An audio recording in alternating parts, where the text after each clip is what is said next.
I'm pleased to announce that tonight we have raised $6 million.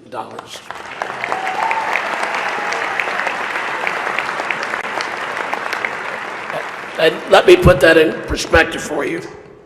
That will pay for nearly 5 minutes of our next speaker's speech. Hillary is a Democratic nominee for president, and it wasn't exactly a smooth ride she had hoped for. She endured a tough primary challenge from that young centrist upstart Bernie Sanders.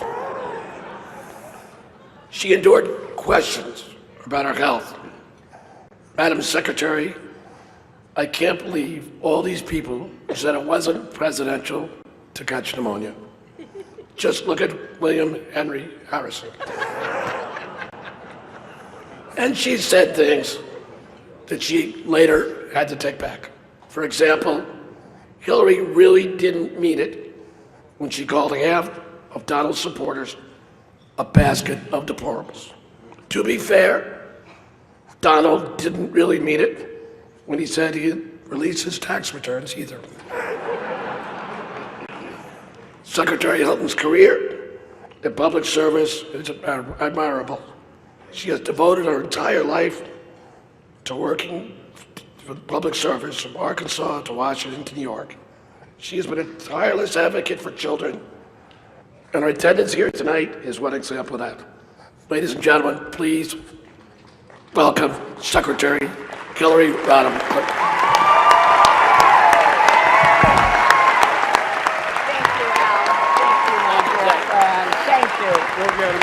Thank you.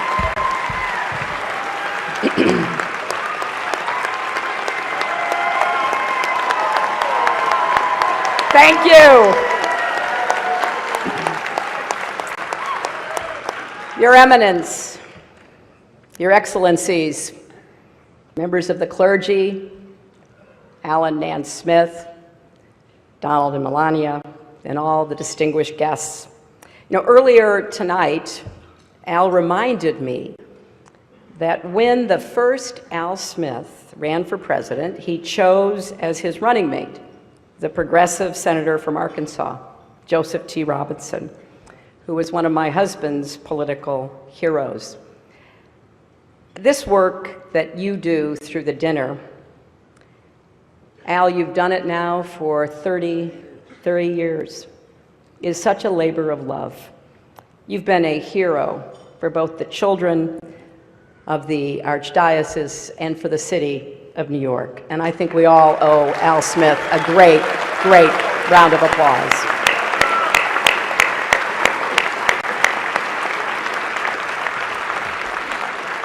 This is such a special event that I took a break from my rigorous nap schedule to be here. And as you've already heard, it's a treat for all of you too, because usually I charge a lot for speeches like this. But for me, it was kind of ironic thinking about a fiery populist, Al Smith. If he were here today and saw how much money we've raised for needy children, he'd be very proud.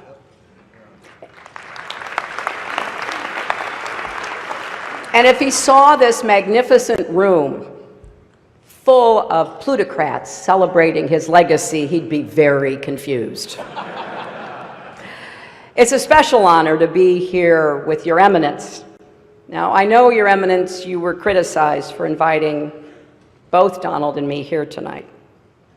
And you responded by saying, if I only sat down with those who were saints, I'd be taking all my meals alone. Now, just to be clear, I think the Cardinal is saying I'm not eligible for sainthood. But getting through these 3 debates with Donald has to count as a miracle.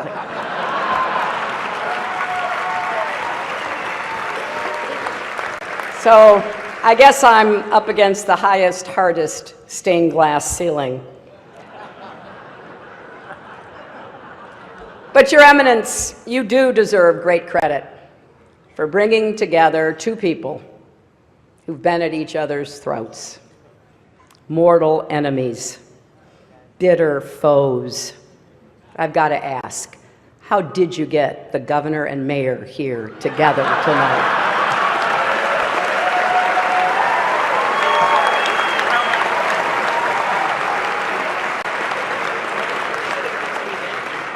Now, I've got to say, there are a lot of friendly faces here in this room, people that I've been privileged to know and to work with. I just want to put you all in a basket of adorables. And you look so good in your tuxes, or as I refer to them, formal pantsuits. And, you know, because this is a friendly dinner for such a great cause, Donald, if at any time you don't like what I'm saying, feel free to stand up and shout "wrong" while I'm talking. You know, come to think of it, it's amazing I'm up here after Donald. I didn't think he'd be okay with a peaceful transition of power.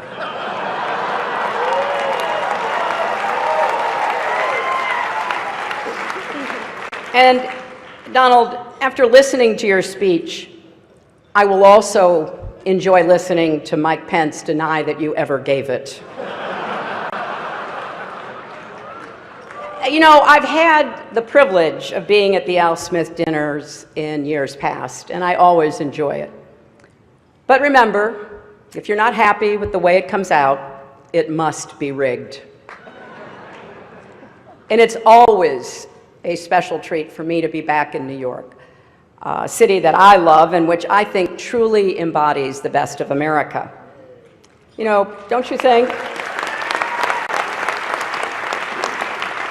People look at the Statue of Liberty and they see a proud symbol of our history as a nation of immigrants, a beacon of hope for people around the world.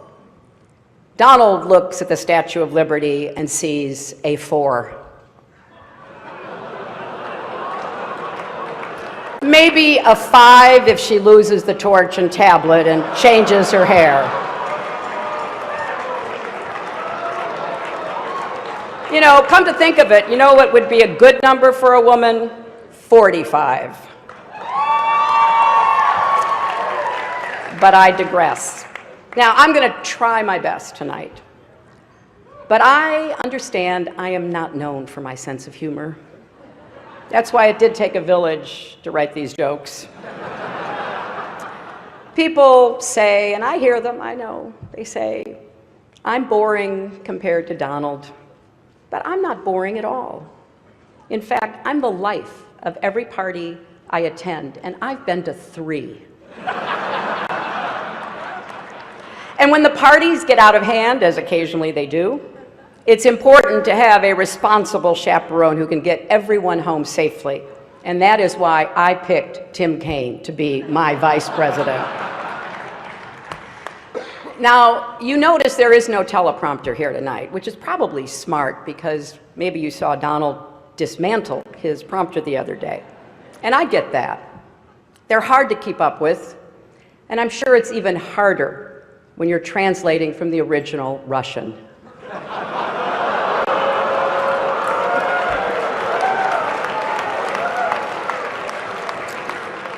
But every year, this dinner brings together a collection of sensible, committed, mainstream Republicans, or as we now like to call them, Hillary supporters. Now, some of my critics, and I hear that too, yeah, they think I only say what people want to hear. Well, tonight that is true. And here's exactly what you want to hear. This election will be over very, very soon.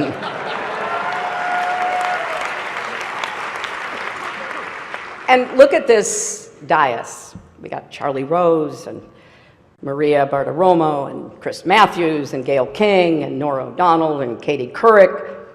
This counts as a press conference, right?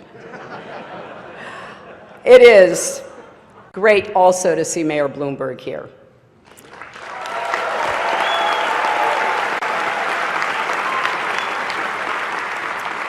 It's a shame he's not speaking tonight. I'm curious to hear what a billionaire has to say.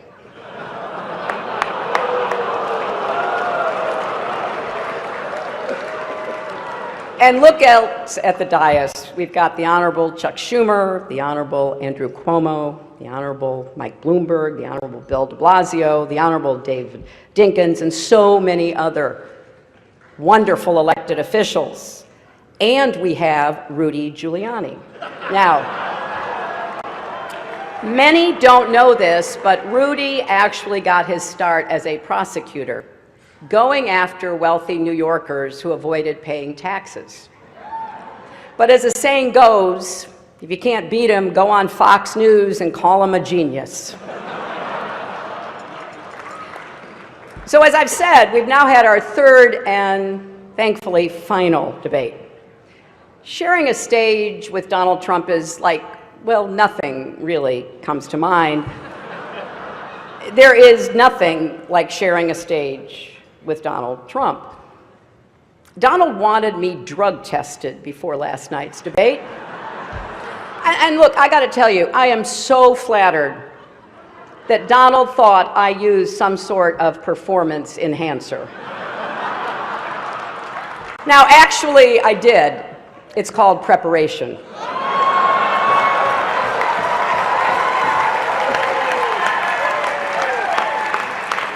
And looking back, I've had to listen to Donald for 3 full debates, and he says I don't have any stamina. That is 4.5 hours. I have now stood next to Donald Trump longer than any of his campaign managers. Now look, I have deep respect for people like Kellyanne Conway. She's working day and night for Donald, and because she's a contractor, he's probably not even going to pay her. But I think the good news is that the debates finally allowed Republicans to unite around their candidate. The bad news is it's Mike Pence. And it's been a long, long campaign. That should be one of our highest priorities, shortening the campaigns. And whoever wins this election, the outcome will be historic. We'll either have the first female president or the first president who started a Twitter war with Cher. And if Donald does win, it'll be awkward at the annual President's Day photo when all the former presidents gather at the White House, and not just with Bill. How is Barack going to get past the Muslim ban? Now, Republicans in particular seem frustrated with their nominee.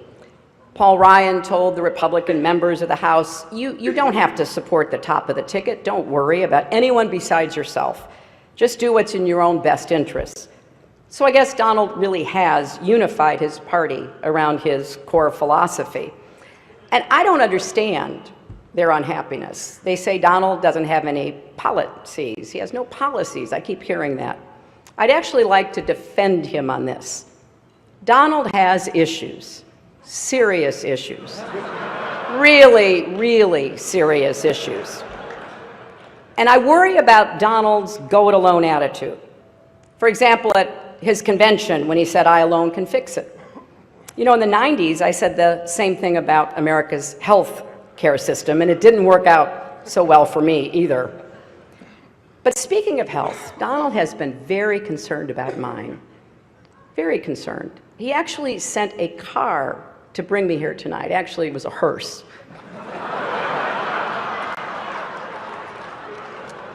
But I kind of want to just put the information out there so everybody can draw their own conclusions and you can judge our relative health. We've each released our medical records. My blood pressure is 100/70. His is unbelievably great. My cholesterol is 189. His is presidential. My heart rate is 72 beats per minute. His is the most beats ever, or the least beats ever, whichever sounds best. But Donald really is as healthy as a horse. You know, the one Vladimir Putin rides around on.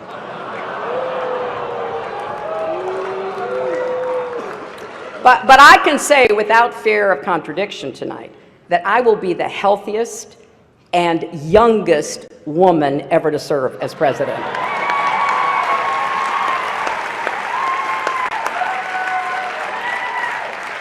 But this has really been a strange campaign. You saw it last night, you saw it again tonight. Donald has attacked me for a life in public service, and I didn't get that at first. I kind of get it now. As he told Howard Stern, he doesn't like it when women have been around for more than 35 years. But Donald, we have so much more in common than actually you may realize. For example, I've tried to inspire young people by showing them that with resilience and hard work, anything is possible, and you're doing the same. A third grade teacher told me that one of her students refused to turn in his homework because it was under audit. And here's another similarity. The Republican National Committee isn't spending a dime to help either one of us. So tonight, let's embrace the spirit of the evening. Let's come together, remember what unites us, and just rip on Ted Cruz.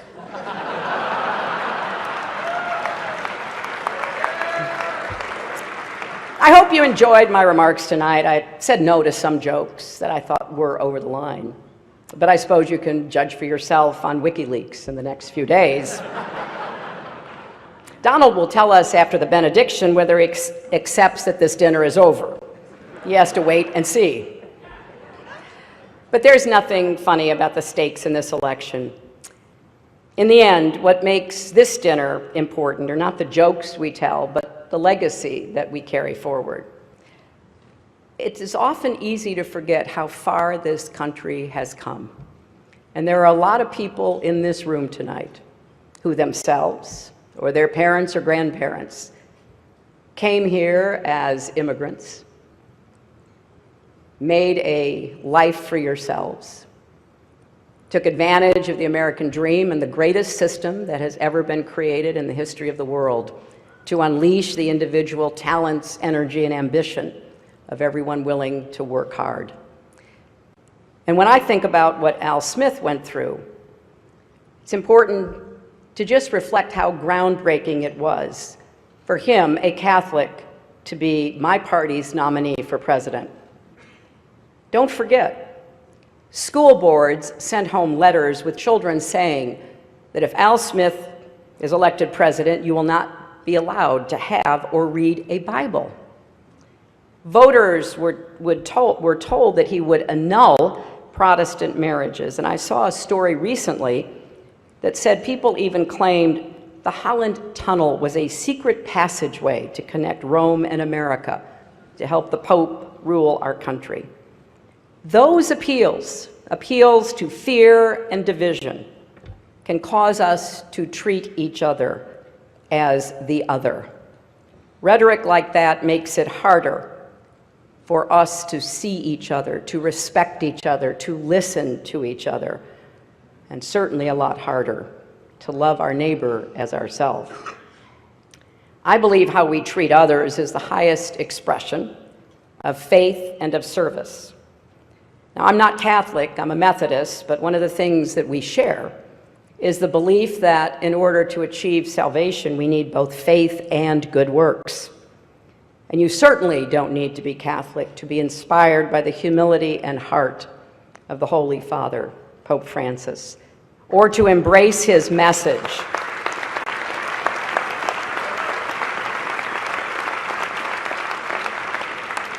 His message about rejecting a mindset of hostility, his calls to reduce inequality, his warnings about climate change, his appeal that we build bridges, not walls.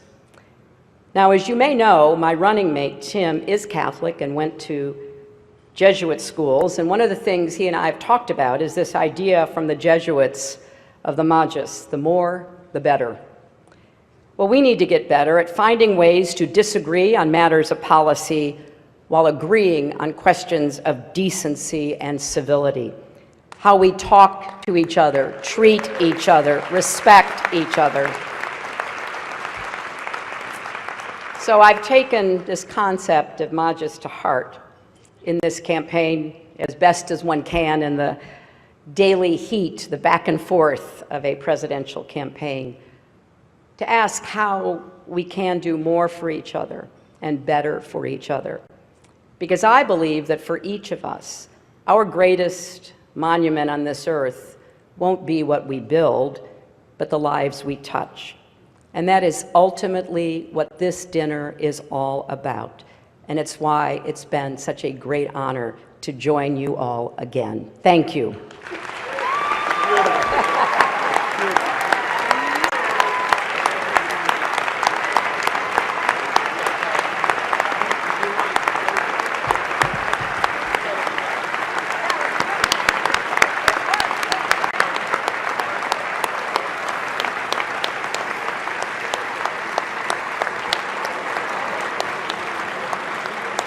Hillary, thank you very much. That was terrific. An observation. I did see the candidates reach across a great divide tonight and shake hands. I think we should nominate Cardinal Dolan for the Nobel Peace Prize. What do you think?